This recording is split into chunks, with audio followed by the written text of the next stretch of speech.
and welcome to Miss Vicky's bookcase. I hope you're all doing well. The sun is shining, it's still a bit of a shock, and it's kind of spring.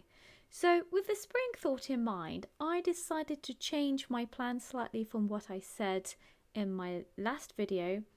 And it's still kind of what I was planning, but I decided to go with frogs because frogs are being born at this time, and I thought it was appropriate and silly and fun and extremely simple. You can probably tell from how long this video is going to be that this is going to be super quick, partly because some of my recordings didn't record properly, so once again we're a bit recordingless. Anyway, I'm going to take the plunge straight in and talk about what I'm doing.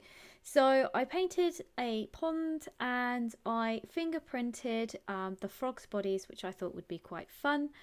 And I kind of drew bulrushes, and I was not a fan at all of this page with the bulrushes on, which is why you're not going to see the bulrushes again, because it just didn't work. I tried it with a rubbery paintbrush and it just wasn't working well, so I just left it as is.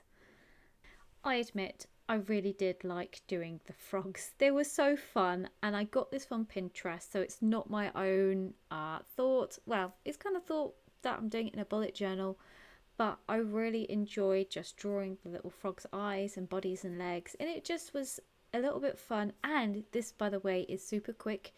If you're looking for something fun to do in a bullet journal, or actually even as a children's craft, getting the kids to just put their thumb and fingerprints into paint and then print it onto the paper is really fun and really quick to do. It's just then waiting for it to dry. I got really impatient, and at one stage I did get the hairdryer out. You don't get to see that. And I did put paper in between as well, because some of it wasn't as dry as I'd like it to be, so it wasn't imprinting. I should also mention that I used gouache for my bullet journal this month, just a micron pen, and I did use my green metallic pen for the lettering. Oh, which reminds me, if you want to know where I get my lettering from, it's commercial free lettering, as in like you can get it and use it commercially. And I'm going to put the link below in the description box. It's really useful. There's thousands of free fonts, really cool, and you can just print them out and just stick them into your bullet journal or scrap journal or wherever you like. Really useful, and you can use it in all kinds of stuff. So I thought I'd mention that, as it's something I do use quite a lot if I don't just do the general medieval lettering I normally do.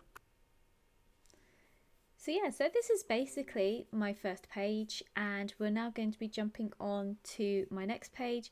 This is super simple again. This is my tracking page. I can't remember if I usually do my tracking page first or second, but this time we're doing it here because for some reason I'd skipped a page somehow. And I'm just literally putting fingerprints in. I did mostly do it in one colour, and I did 3 different colours just to mark the end of 10 days, 20 days and then 30 days. And really, it's just sticking the fingerprints in and leaving them. I did draw at the very end the little book and the headphones to indicate which one it is. But that's about all I did with this page, because the way I'm tracking this month is I'm going to be drawing the frogs in as I read. So for every day I read, I get to draw a little frog, which I'm kind of excited by. That's a thing that I noticed, that if you want to track a habit, do it in a way that makes you want to do it some more, and then you'll actually do it instead of just leaving it blank. I did my traditional one for this month because I just didn't have time and I didn't fill it out. So there you have it. This is kind of where I feel sad, because you can see me starting the TBR and the red page, and then you can see me doing a tiny bit, and then it kind of fails. See? It failed. And this is the best page, by the way. That was my favourite page. I did so well with that, and I'm just gutted that you don't get to see anything else on that page. I especially love the rock. That was a complete fluke, but it worked really well again. Anyway, or rather I should say, the rock on the previous page worked well, but the rock in this page didn't, and that's because in this page I didn't wet the paper first, then put the dark on. I just put the dark on, forgot I had to wet the paper, then tried to wet it, then used the tissue paper to try and get it up. Didn't quite work the way I wanted it to, but it's fine because it just gives still kind of the general right option. And I'm kind of really loving the log that the frogs get to sit on. The fingerprinting for this, I think my fingers were getting tired because the fingerprinting just didn't come out quite so well for the last page.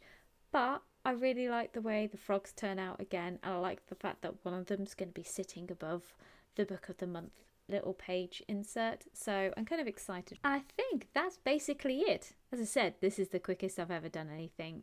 It's taken me a morning, and that's with sitting there waiting for it to dry.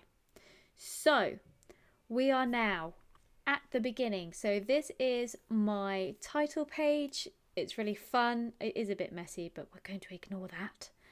And we're going to ignore the bulrushes. Then this is my tracking page. As you can see, it's literally fingerprints. Nothing much going on. It looks really weird. Then my TBR and red page, my favourite page because it just works so well. They look so cute. I love it. And then my book of the month page. So yeah, it kind of worked out well. I really enjoyed it overall, and I definitely recommend trying fingerprinting in your journals or any artwork you're doing. It's a lot of fun, and you don't have to stick to frogs. You can pick whatever you like, do a whole mix and match of things, and just basically enjoy yourself. Have fun with it. I hope you've enjoyed watching what I've done this month.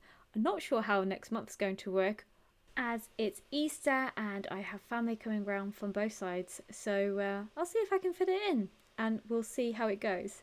Bye for now.